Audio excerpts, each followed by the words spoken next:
Siamo pronti? Aspetta.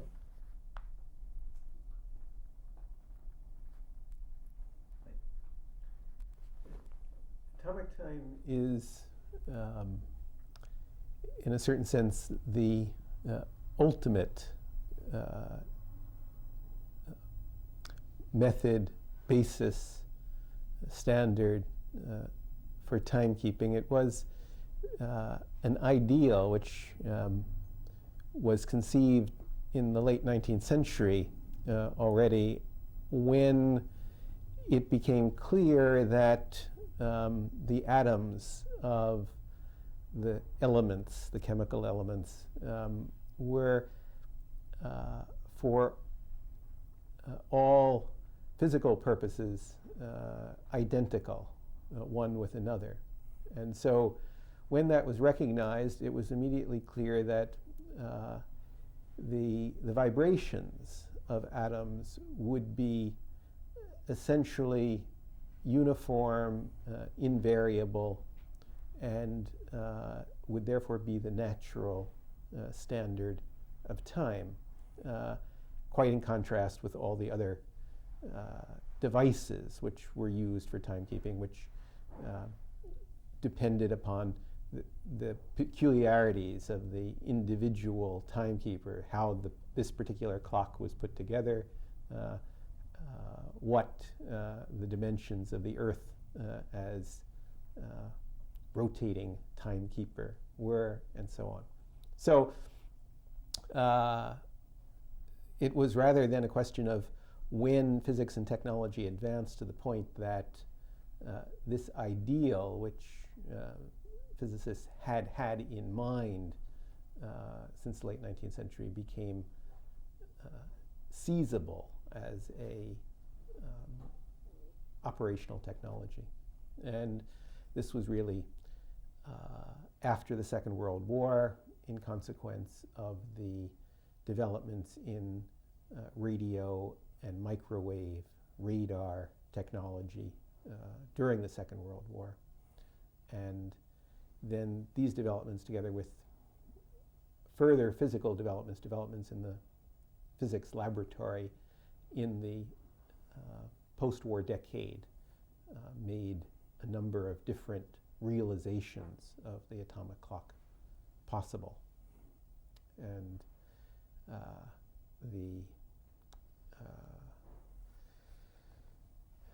this development continues today as physics and technology advance, and new types of realization of the principle of the atom as ultimate, invariable oscillator, timekeeper become possible. And how the atomic bomb, the atomic clock works? Well, there are a number of different mechanisms. All atomic clocks are based upon making available the internal vibrations of atoms or molecules, preferably atoms, because atoms are even less dependent, even less influenced by external conditions than molecules, which are to some degree complex structures made up of atoms themselves, as they are. And so how does one get at the internal vibrations of atoms? One, in a certain sense, the simplest and purest form of atomic clock is the maser, or the laser, which is the extension of the maser into the region of the electromagnetic spectrum which is visible, light. And in the maser or the laser, one excites a group of atoms to a higher energy level and then creates conditions in which the relaxation of these excited atoms to their unexcited state occurs in such a way that the radiations are linked one with another, and so a single coherent oscillation is produced. And this is in a certain sense the simplest, most direct way of making the vibrations of atoms accessible, atoms or molecules. But actually there are many other problems which follow from working in this way, and the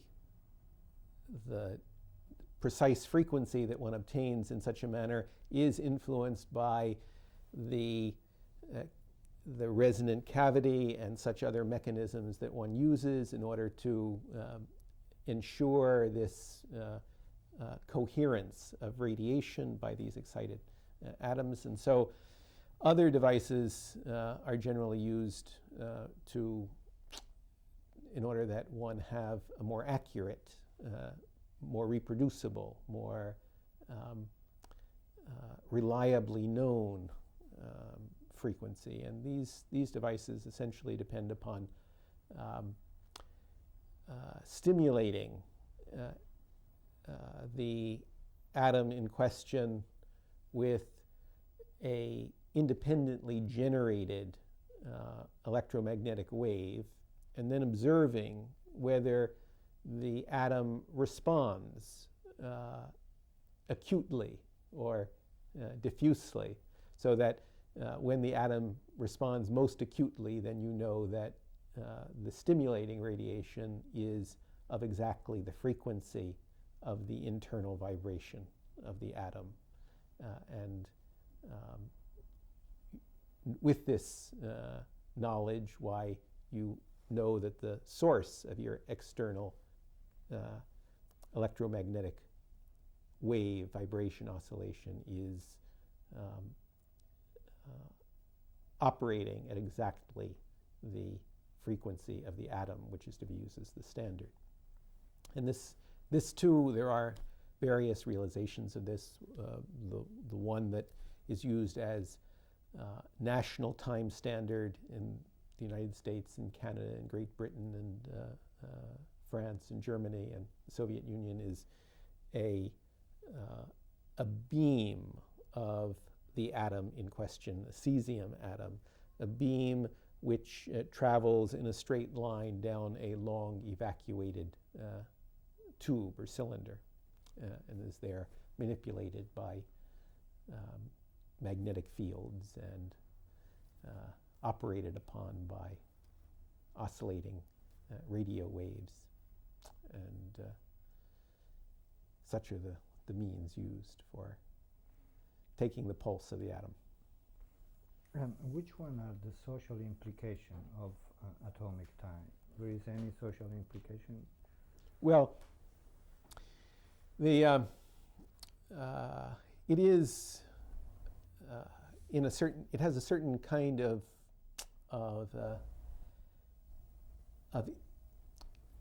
what should one say? Worldview significance, which is often emphasized, and which one may say is a real factor for a certain class of individuals who pursue this technology with their whole heart and soul. That is, one can take a certain kind of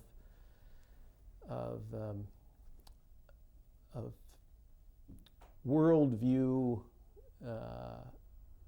pleasure, gratification in the circumstance that one is creating something like a universal standard, independent of human beings or the nature of the cognizant creature, which would be the same for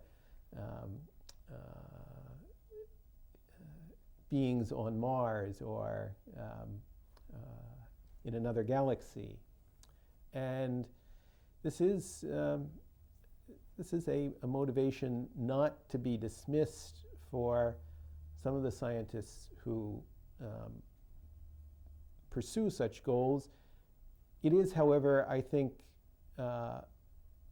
dubious to the extent that such perspectives are used so often in order to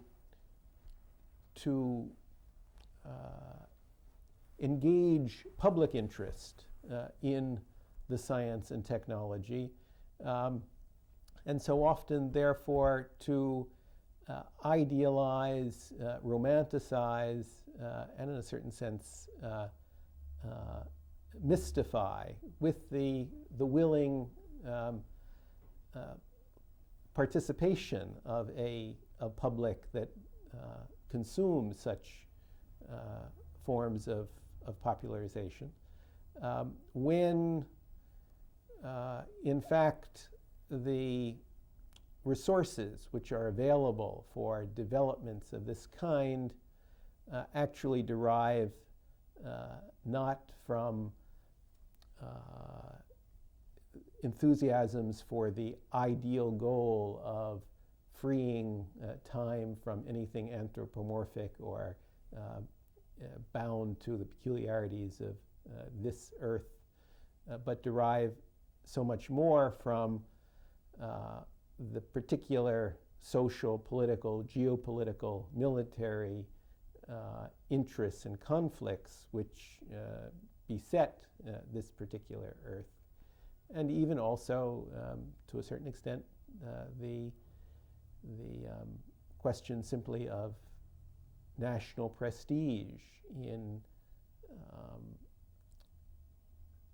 power, as is represented in the capacity to influence international agreements on standards of time and the like. So atomic clocks were developed in the first instance in laboratories that existed because of the need that was felt in the United States following the Second World War to advance physical science and its technical applications as rapidly as possible, especially in directions which seemed important for national security. And it was out of such laboratories that atomic clocks grew, and the prototypes for such and the manufactured devices were developed then as potentially advantageous technologies, again in a national security context, supported by military funds. So one must not, I think, be too ready to become carried away by, become enthusiastic about, become enthused over the metaphysical significances of atomic time. One must remember that the world is a mundane place, and that if one becomes too preoccupied with its ideal significances, one is bound to overlook its real modes of operation. And I think this is always a danger for the scientists involved. It's perhaps one of the particular correctives which a historian can provide. We have not done very well in this regard in the past. In the past, we have tried to outdo the scientists in celebration and idealization. In the last decade or two, we have come to understand our function a little differently. Why the army? It was and it is still so interested in the atomic time. Well,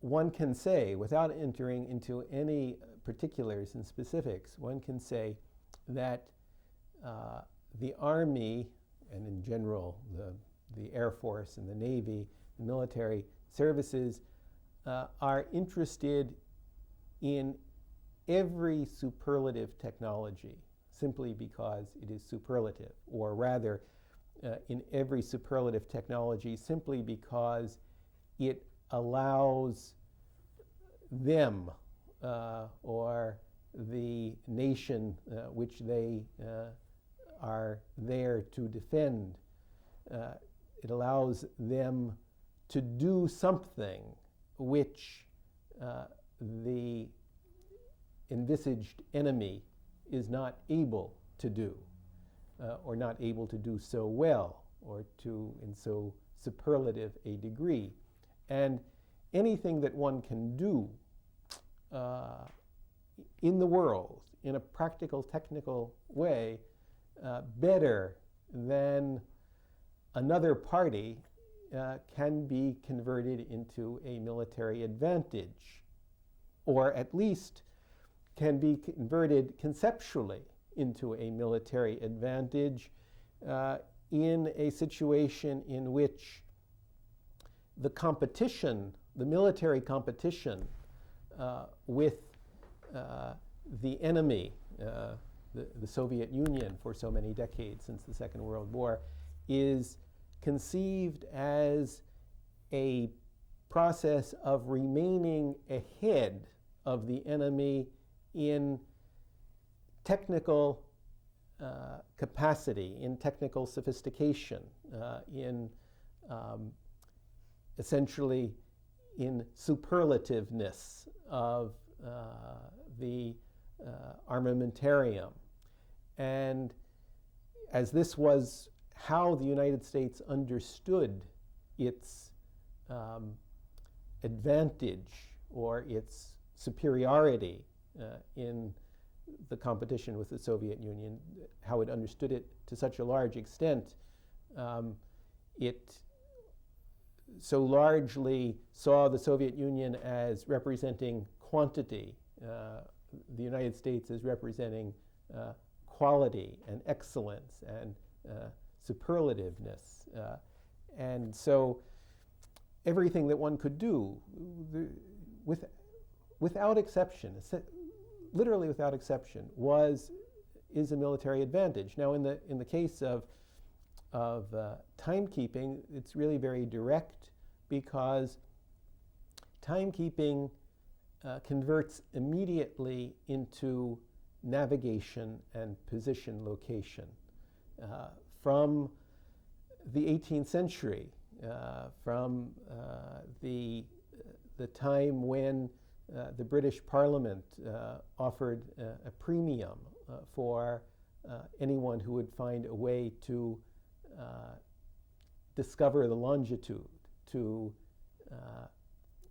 determine the longitude of ships at sea, why the importance of the connection between time and navigation was manifest. And this premium was won by George Harrison for his chronometer, a clock which could keep sufficiently accurate time even on a moving ship, over periods of months of a voyage so that the location of the ship in longitude could be determined from simply looking at that clock.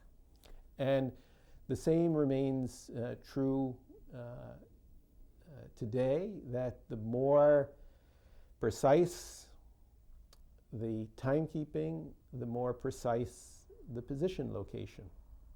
So clearly, navigation and position location is a military capacity of first importance.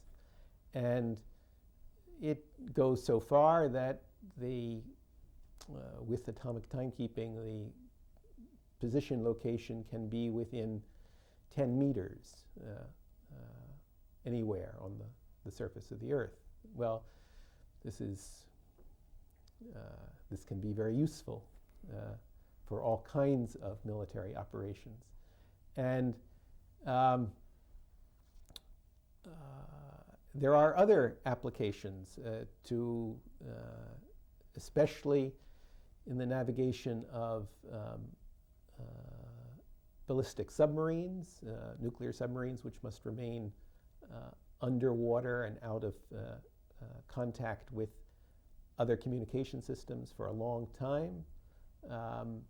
The stability and accuracy of these clocks is of first importance in their navigation. And again, these same devices are used as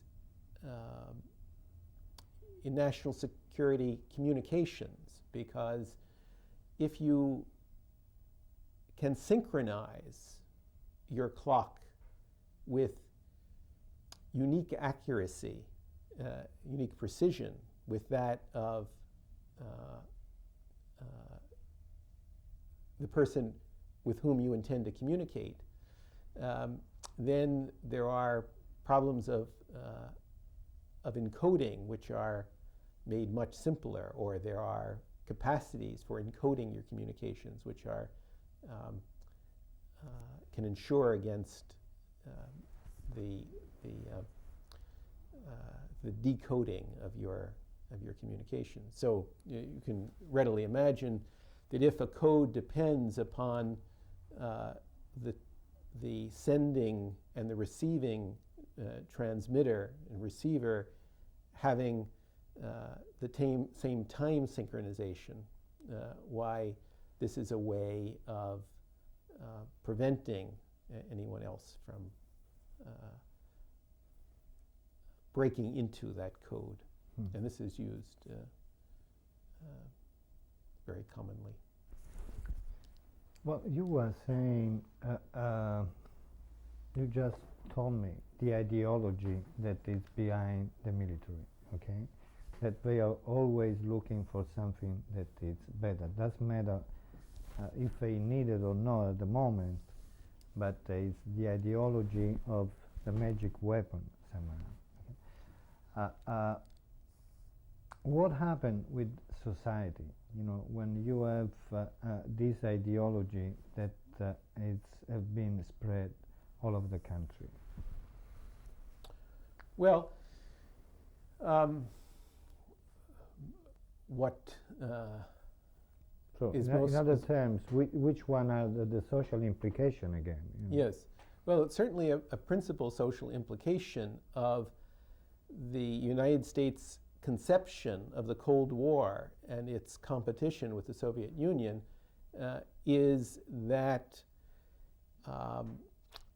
the most urgent occupation for the scientific technical capacity of the nation is in the development of more advanced, more superlative military technical means. And this has guided the United States in the utilization of its scientific and technical resources since the Second World War, so that in the immediate post-war period, the funds which the federal government provided for science were overwhelmingly for science aimed at military technical ends, and this percentage decreased gradually in the 1960s, early 1970s, for various reasons, including the importance of biomedical research, which arose at that time, and for a movement away from the infatuation with military technology in consequence of its failure in the Vietnam War. But from the late 70s through the 1980s, this investment in high technology as a mode of military competition accelerated once again, and the principal project along these lines was, of course, the Star Wars, the Strategic Defense Initiative, and it has been true, by and large, through the 70s, that still 50% of physical scientists and engineers in the United States were engaged in military research and development in one form or another, and a still higher percentage in the 1980s. And it's not possible that so large a percentage of the effort be turned to essentially uneconomic ends, towards technologies which are not designed for mass production or competition in the commercial consumer market. It's not possible that such an orientation predominate, and that the nation remain effectively competitive with other countries which have not assumed this or imposed upon themselves this kind of distortion of their scientific technical endeavor, such countries as Germany and Japan, to name just two that have been remarkably successful in these last 3 decades in the civilian, industrial, and consumer technology. Which one? Quanto c'hai? Okay. Okay, yeah. Stai girando? Okay, we can go. So. Yes. Well, what is technology? And there, it's. I must say that I'm not much inclined to identify a separate area as historian that would be the subject history of technology. Certainly not to cut it such an area out as hardware from the social system which makes use of the hardware, and the social structures that make good sense out of this hardware. And this is, for me, this is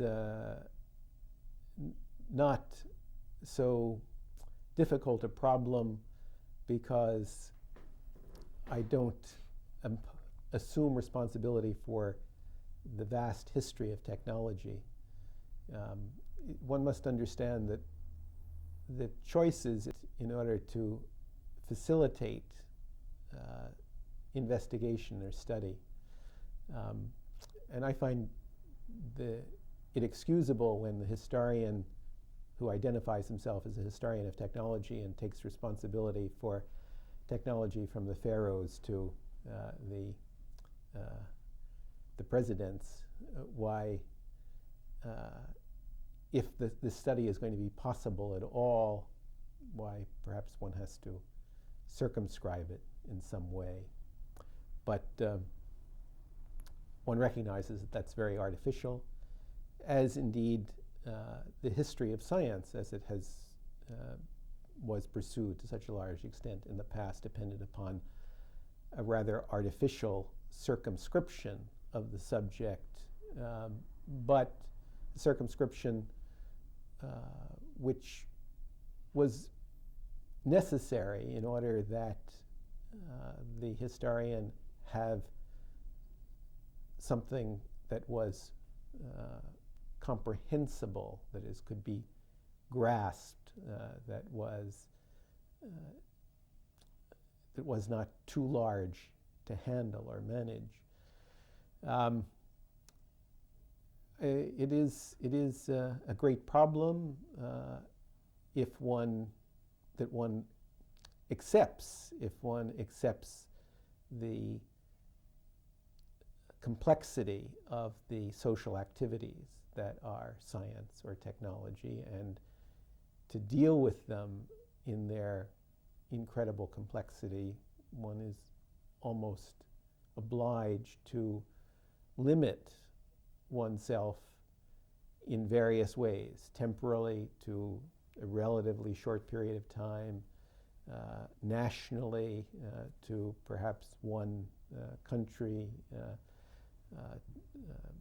limit oneself to one area of technology or science, simply in order to make the task possible. So my own inclination is to avoid unnatural schematizations of human activity. And if one is going to avoid that, one will inevitably have to limit the temporal range over which one carries one's investigation. One will have to limit the geographic range over which one carries one's investigation. Can you tell me something about the relationship between science and technology? If there is any relationship? Well, there have been many relationships at different periods of history, and many different relationships also in any one period of history. It is certainly true that in the 20th century, science has become a significant source of novel technical principles.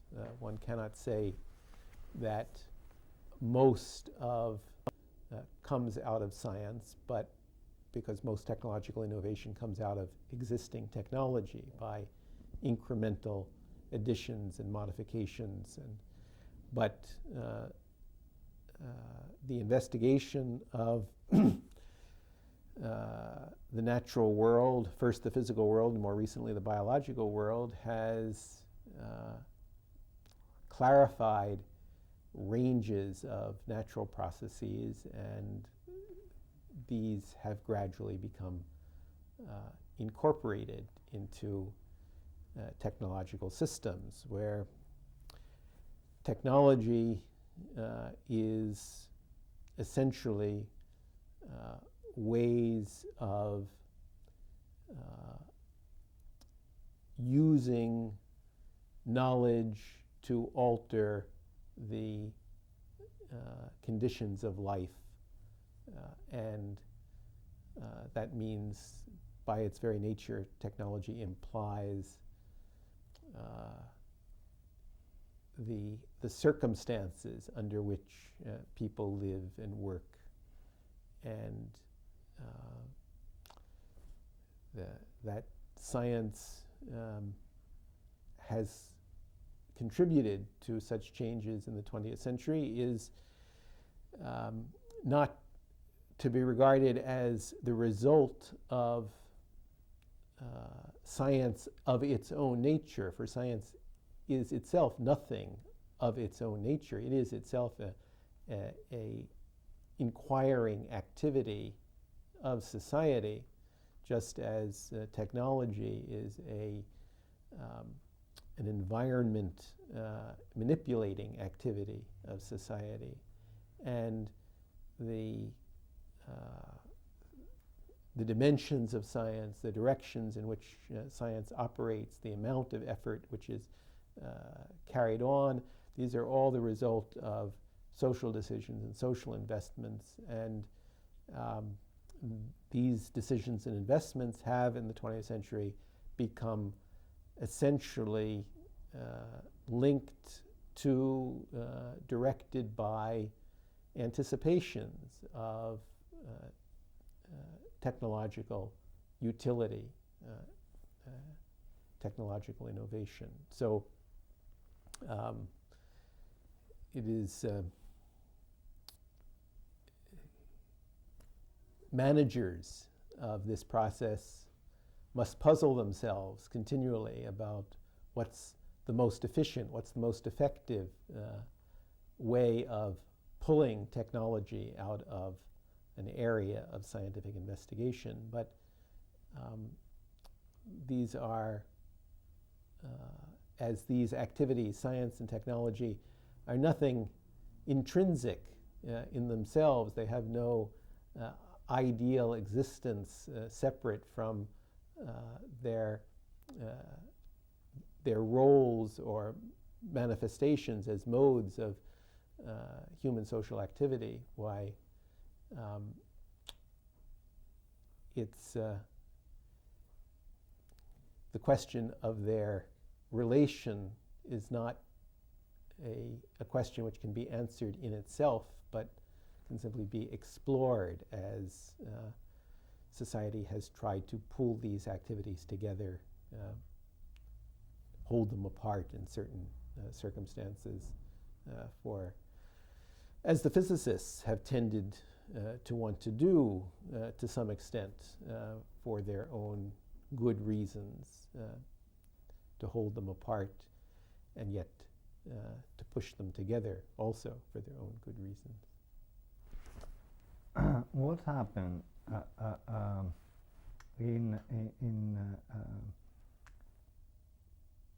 after or during the Second World War within the relation between science and society? I mean, and also the knowledge process. Why the Second World War represent a watershed, if I may say so?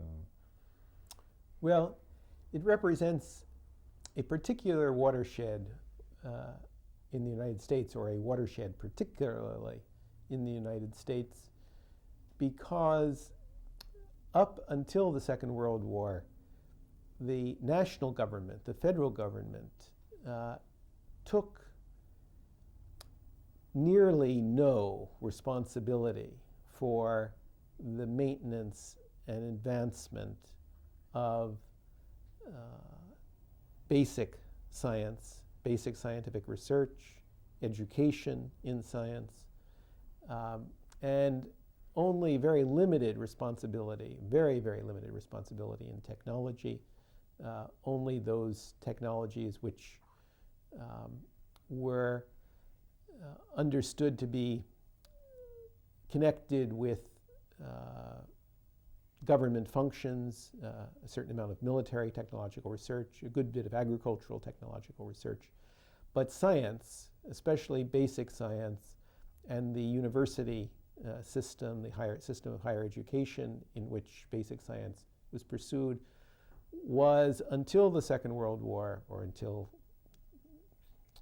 the end of the Second World War, outside the purview of the federal government. And so when it became widely accepted, as it did become widely accepted in the course of the Second World War, through the Second World War, through the employment of scientists and the development of new technologies in the Second World War, that scientific research, scientists were a major factor of national power, national military power, national security, military security, when that became widely understood by congressmen, newspaper editors, the public at large. And this recognition had become general even before the atomic bomb had become known, before the atomic bomb had been used. It had become general on the basis of all the other areas of application of science during the Second World War, from radar to artificial rubber to high-octane gasoline to whatever it was. That created an obligation for the government, the federal government, the national government, to support the scientific establishment, the research enterprise, the universities in that regard. And the result was an enormous increase in the financial resources that were available to science and for scientific research, and an increase by a factor of 20 to 50. And this was surely a watershed. At the same time, the military pertinence of scientists in universities having been established, why a new value was placed upon their activities, and new opportunities came to exist for them to participate in technical utilization of the products of their laboratory, and altogether to influence the directions of military technology. Military technology now having been launched upon a essentially new course. Prior to the Second World War, military technologies changed, advanced, but the concept was never one of permanent technological revolution. The concept which took hold in the course of the Second World War, and largely through the new understanding of the nature of war as technologies were altered and entered into competition and succeeded in overcoming the technologies of the enemy through technological advance even during the course of the war, a new concept emerged and became generally accepted in the military, and that was that military superiority was a matter of technological superiority, and technological superiority was not something which one could acquire once and for all and thus maintain securely, but technological superiority was something that could only be attained, maintained by a dynamic advance, constantly superseding the existing technology, and so leaving one's competitors, one's enemies, always in one's wake. And this was a conception which gave an enormous importance to science and scientific research, and to scientists and to their advice, and to the products of their laboratories in the form of trained personnel. And these were the conditions which made the Second World War a watershed. So, and these conditions are still here today. Yes, yes, they are surely here today. Or anyway, they were here in full force until General Secretary Gorbachev had the courage to alter the conditions of the Cold War unilaterally. Incredible courage, and in effect, creating an enormous difficulty, an enormous obstacle for the United States to maintain this conception of its role in the world, of its priorities in the world, of what international standing is about. And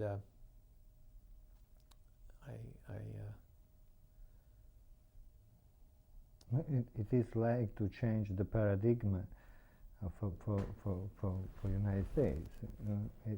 They have to change completely everything. Yes, so indeed. So with this conception, what about the idea of progress? I mean, does science and technology drive progress, or what? What do you think about the idea of progress? Because technology has been always used, to say that we are moving forward, that society is always moving forward. I mean, it's the idea of the scientific revolution. Since that time, I mean, the idea of progress has been something that it's always going ahead. What do you think about it? Well, the concept of military superiority, which was embodied in technological advance, had something dubious about it all along, and the more dubious as it was coupled in the United States with a refusal to conscript, except in the most dire military emergencies, and in which the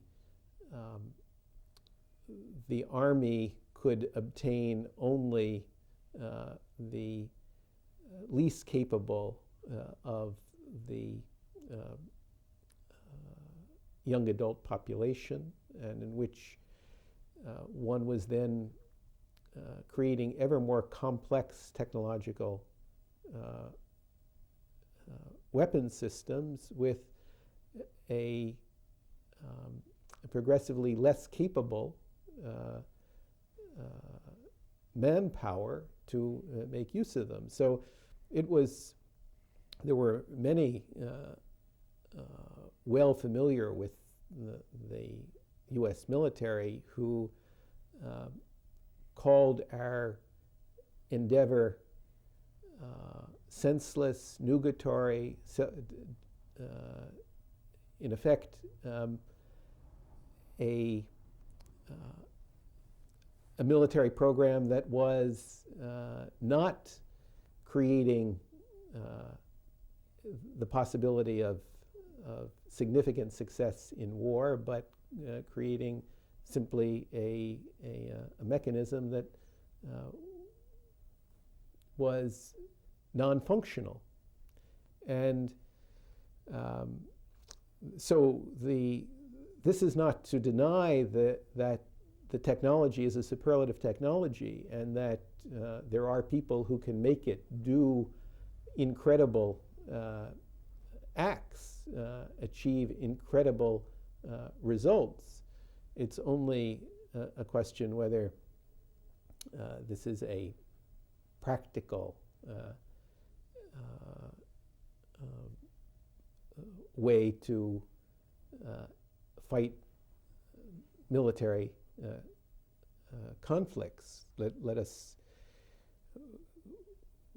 and saying that, one hopes always that the opportunity will not arise. So the point is, of course, that technology unquestionably advances, and the real question, however, is are the purposes of society advanced with the advance of technology? And these purposes may be effective waging of war, or they may be effective waging of peace. They may be the physical and psychological and cultural welfare of the inhabitants of the earth. And there,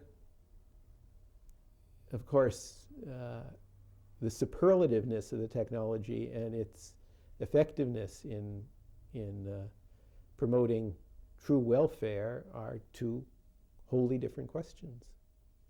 It has always been relatively easy to identify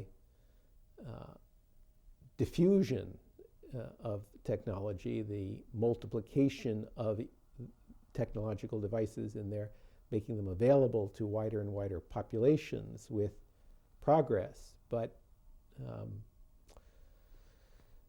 this is less and less certain. More and more we come to recognize that collective values unrelated to technology are of utmost importance, as is reflected in the environmental movement, which is certainly one of the most encouraging changes in politics and social values in recent decades.